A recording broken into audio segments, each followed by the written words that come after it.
안녕하십니까. 이번에는 이제 이원석 총장 어떻게 해서 이제 총장이 되었고 왜 지금 이제 윤석열 대통령과 이렇게까지 돌아올 수 없는 강을 건널 정도로 이렇게까지 틀어졌는가, 이 문제를 제가 이제 직접 당사자에 준하는 분에게 많이 들었기 때문에 예를 들어 이제 전부 다 방송에서 말할 수는 없지만 전적으로 신뢰할 수 있는 당사자에 준하는 분들, 그러니까 이원석, 윤석열에 준하는 분들 하고 이제 제가 취재한 거나 들은 걸 내가 토대로 어떻게 총장이 됐고 어떻게 지금 이렇게까지 틀어지게 됐냐, 이 문제를 한번 이제 말씀드려 보도록 하겠습니다. 처음에 이원석 총장이요. 이원석 총장이 이제 총장이 어떻게 총장까지 올라갔는가, 이 문제부터 이제 한번 봐야 될 것 같아요. 이걸 보려면 이제 이원석 총장이 걸어온 양력을 좀 봐야 됩니다. 이원석 총장이 27기 한동훈하고 이제 동기고, 그다음에 같은 반이고, 그다음에 같은 조다. 이 말하기 한동훈 장관하고 이제 이원 총장은 평생 같이 갈 사이다. 요거는 이제 전제하고 둘이 한 몸이라고 보고 한번 따져보면 더 이해하기가 쉽습니다. 총장이 될 때요, 이원석 총장이 처음에요, 문무일 총장이었잖아요. 우리 문재인 대통령 때 처음에 총장이 문무일 총장이잖아요. 그때는 잘 못 나갔어요. 그때 이제 서울 고등검찰청에 있습니다. 고검에 있으면 이거 잘 못 나가는 자리입니다. 고등검찰청은 이제 아무래도 수사권이 없잖아요. 검찰은 이제 칼잡이 수사를 많이 되잖아요. 문무일 총장 때 이원석 총장은, 그때는 총장이 아니지만 이원석은 이제 2018년 7월부터 19년 7월, 2019년 7월 요 1년간은 서울 고등검찰청 고검에 있었어요. 고검에. 그런데 갑자기 윤석열 대통령이 총장이 되잖아요. 언제? 2019년 7월 달에. 제가 저번에 패스트트랙 공소 취소 누가 했냐, 팩트할 때 이야기했잖아요. 윤석열 대통령이 당시에 중앙지검장 하다가 총장이 되는 게 2019년 7월이에요. 총장이 되자마자 그때 한동훈과 이원석을 대검으로 땡깁니다. 한동훈은 부산고검에 있었죠. 한동훈은 이게 어떻게 하느냐, 한동훈은 이게 이원석을 다 땡기는 거예요.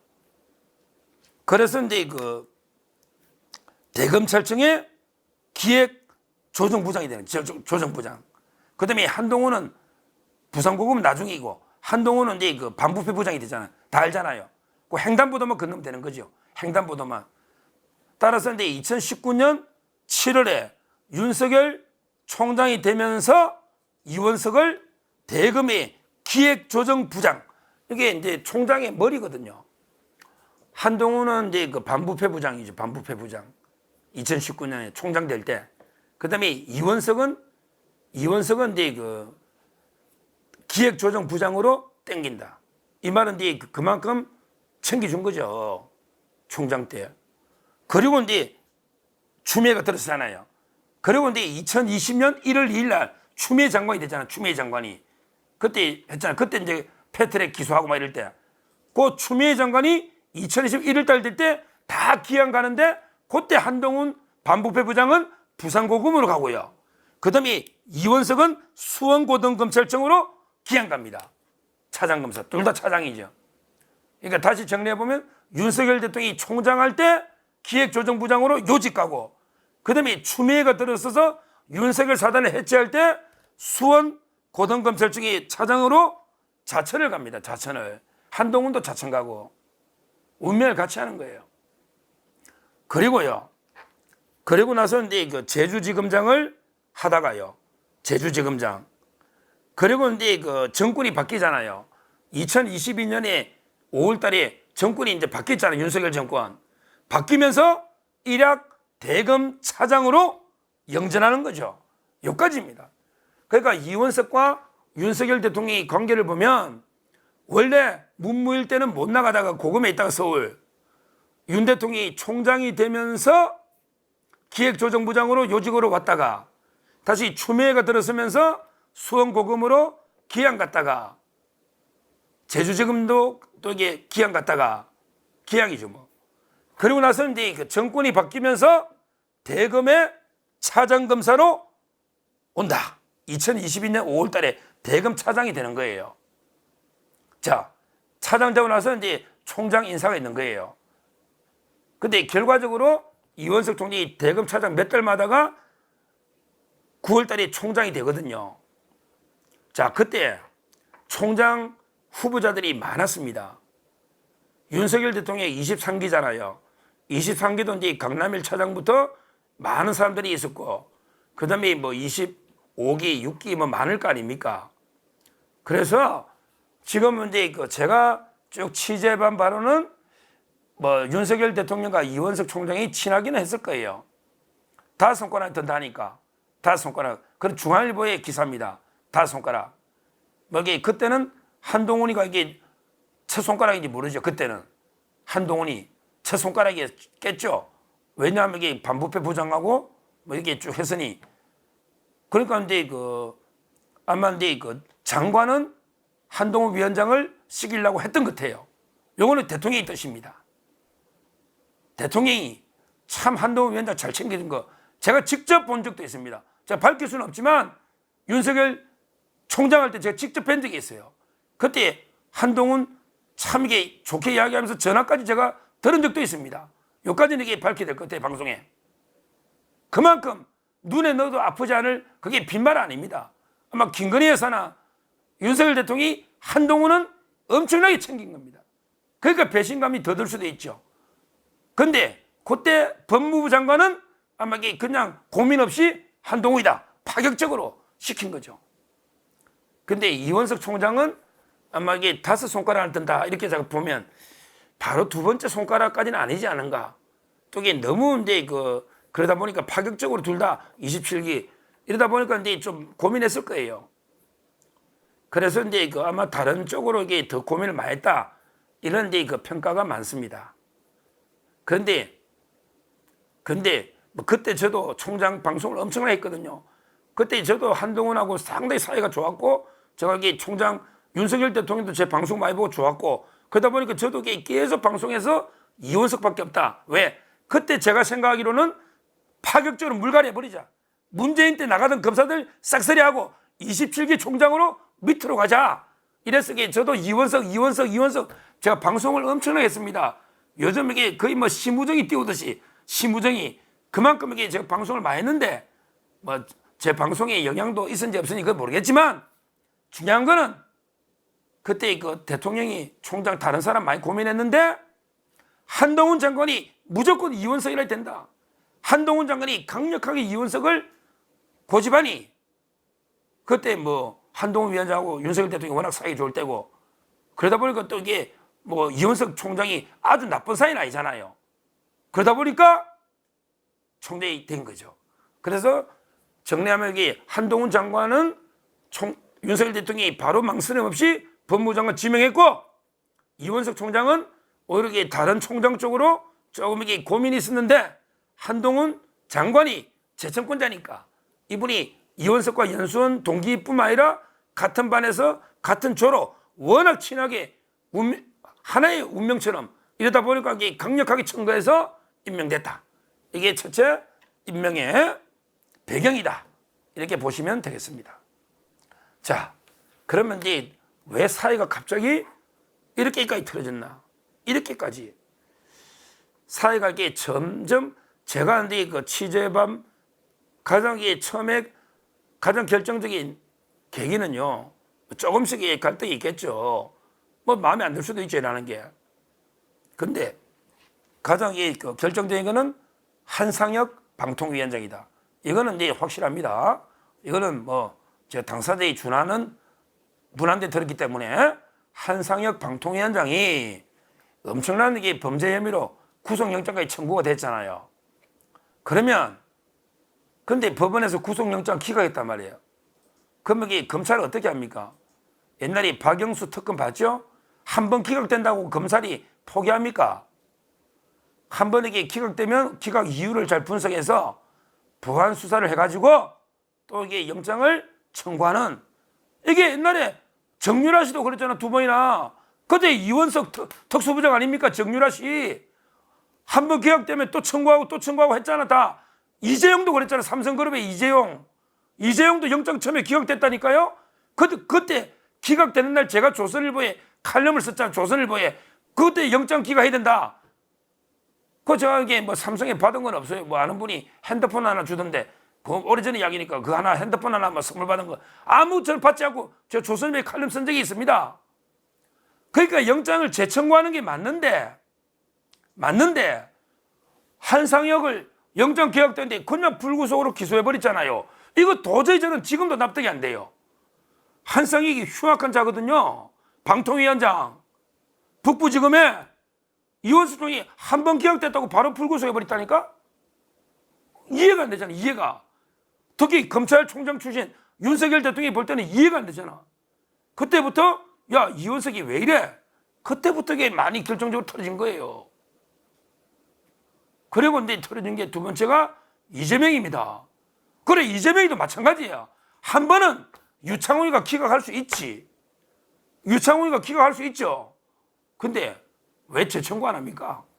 이거 저는 지금도 이해를 못 하겠어요. 아니, 한 번은 기각될 수 있잖아. 근데 보안수사 했잖아. 쌍방울 대북 송금 보안수사 했잖아요. 기각되고 나서 이화영 측에서 정인을 회유하고 증거를 인멸하고 이 많은 수사를 새로 했잖아요. 근데 재청구 안 했잖아요. 영장. 그냥 불구속 지금 기소회가 신준우 부장이 재판하고 있잖아요. 타이밍을 놓쳤잖아요. 빨리 했어야지. 며칠 뒤에. 그걸 갖다가 오랫동안 끌어버리니 지금 청구하려니까 총선도 끝나고 안 되잖아요. 그냥 유창훈이가 기각하면 한 일주일 내에 재청구를 했어야죠. 이거 잘못된 거 아닙니까? 이게 한동훈 이원석 콤비의 잘못인 거예요. 물론 이게 병합시킨 것도 잘못이고 사건을 모아가 서울로 다 가져온 것도 잘못이고 또 이게 한번 유창훈이가 한번 기각할 수 있는데 재청구했으면 다른 판사가 보잖아요. 그리고 수원에서 재청구해야 되잖아요. 수원에 가져갔잖아요. 쌍방울 대북 송금 재청구해야 되잖아요. 이걸 안 한 거예요. 여기에 대통령이 얼마나 격노하겠습니까? 얼마나. 아니 뭐 이렇게 무능해. 왜 그냥 이재명을 하나 이게 재청구를 하든지 원래대로 돌려보내가 쪼개게 해서 하든지 이게 이제 결정탄 거죠. 이재명. 그걸 지적하는 거예요. 수사를.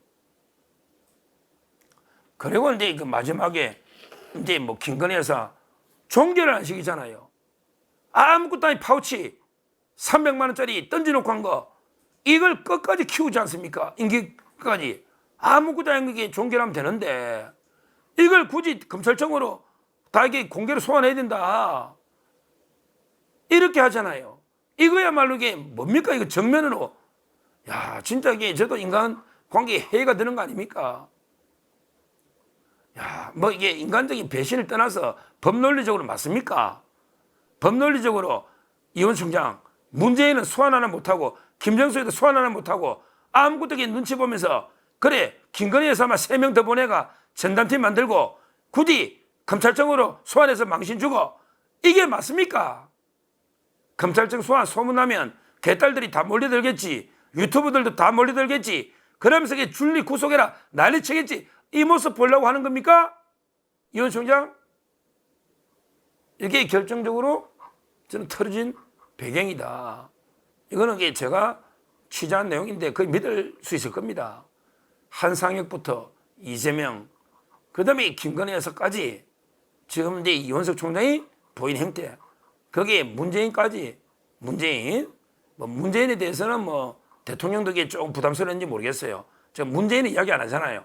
왜냐하면 이게 문재인은 또 이게 전직 대통령이니까 뭐 윤석열 대통령도 이게 문재인까지는 어떻게 생각하는지 제가 정확히 모르겠는데 하여튼 중요한 거는 한상혁, 그 다음에 이재명, 그리고 이제 그 김건희 여사 수사 문제 이런 게 터지게 된 결정적인 이유인데 여기에 누구 책임이냐고. 저는 전적으로 이원석 총장의 전략 미스, 잘못된 판단, 이해할 수 없는 뭔가에 어떤 꿍꿍이가 있는지 전략적인 미스나 또는 이게 무능 이거에 의해서 이런 결과가 된 게 아닌가. 뭐 저는 그렇게 그 분석을 합니다. 지금 이제 뭐 한동훈, 이원석이 이제 이거 한 몸이니까 한동훈 위원장도 이제 대통령과 신뢰는 완전히 파탄 나버렸잖아요. 파탄 나버렸잖아요. 뭐 전당대회 결과가 어떻게 될지 모르겠지만 당분간은 쉽지 않은 당분간의 사적 신뢰관계 부각은 어렵다 봐야죠. 뭐 공적인 전략적인 연대는 게 어떨지 모르겠지만 서로가 공멸하면 다 죽을 수가 있으니 그렇지만 이게 개인적 신뢰 회복 어렵잖아요. 이원석 총장하고도 대통령은 이제 개인적 신뢰 회복은 저는 어렵다 이렇게 그 보입니다. 참 이게 검찰들 참 이게 대단합니다.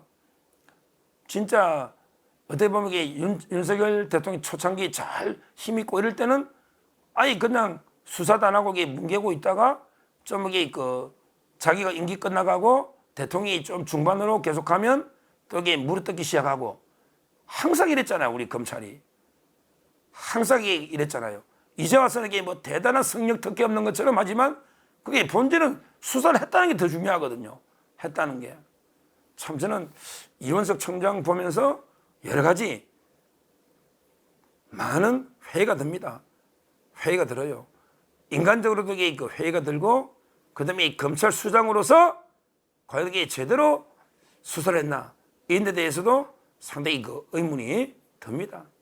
뭐 이미 임기는 이제 끝났으니까요. 앞으로 후임 총장이 누가 되든 제대로 이 검찰 조직을 추스르고 그리고 이제 그 이재명 문재인 이런 데 범죄자들을 원칙대로 수사하는 이걸 기대해 봐야 되지 않을까 이렇게 보고요. 앞으로 이제 그 이원석 총장은 저는 본인 스스로 깊이 격려할 게 아니고 깊이 한번 그 성찰해보고 반성해봐야 된다. 왜 우리 자유우파 보수 국민들이 그렇게 이원석 총장을 비판하는지 이걸 한번 되돌아봐야 된다. 이렇게 말씀을 드립니다. 감사합니다.